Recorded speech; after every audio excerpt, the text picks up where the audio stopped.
How to survive boring lessons. Hi and welcome to Videojug. Most of us know what it's like to zone out when the teacher starts talking about difficult algebra, micronuclear thingamajigs, or the finer points of medieval drainage systems. However, if you want to do well in your exams, there's no two ways about it. You're just going to have to pay attention. But how can you train your mind to stay focused so that you can soak up all that information? We've spoken to teacher extraordinaire David Littlemore, assistant head teacher at Whitton School in London, where the lessons are always engaging, to get his advice on surviving classes you find boring. Step 1. Check your lifestyle. The body and the mind is going to be fueled by the food that you put into it.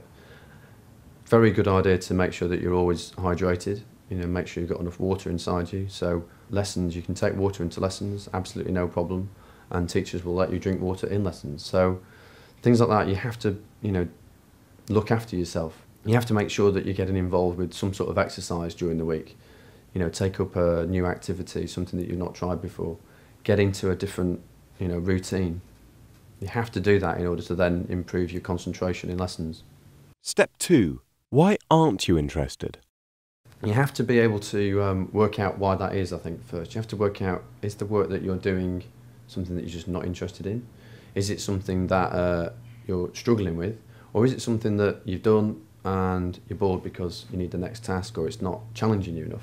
A good tip is to actually approach the teacher in the class. The teacher will be aware of the whole class and what they're doing and how they're learning, and would really appreciate you coming to them and being quite honest and mature about your approach to them, and saying, I don't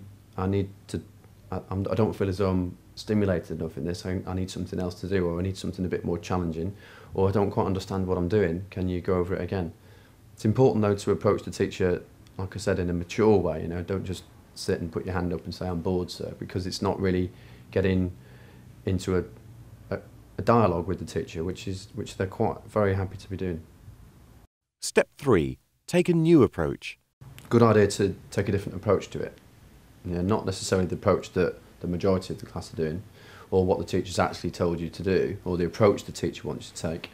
Maybe in consultation with the teacher, try something different. Try looking at it, try and draw it out, try and brainstorm it out, try and write a few ideas down on a piece of paper. Go to the computer, do a bit of research, or talk about it with someone in the class that you may never have spoken to.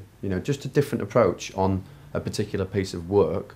Something a bit different might then spark the imagination and get you back in. Step 4. Get moved. Okay, if you find that you're in a situation that's a bit difficult because you actually want to get on with a piece of work in that lesson, and the friends around you are actually not really up for that, they're actually more interested in just messing about, it's very difficult to get yourself out of that situation. So what I'd suggest is, unless you're brave enough to just get up and move yourself and appear like a bit of a geek, or what you can do is go and actually have a quiet word with the teacher, either at the start of the lesson or just during the lesson, and get the teacher to move you, and then you can get on with what you're meant to be doing. Done.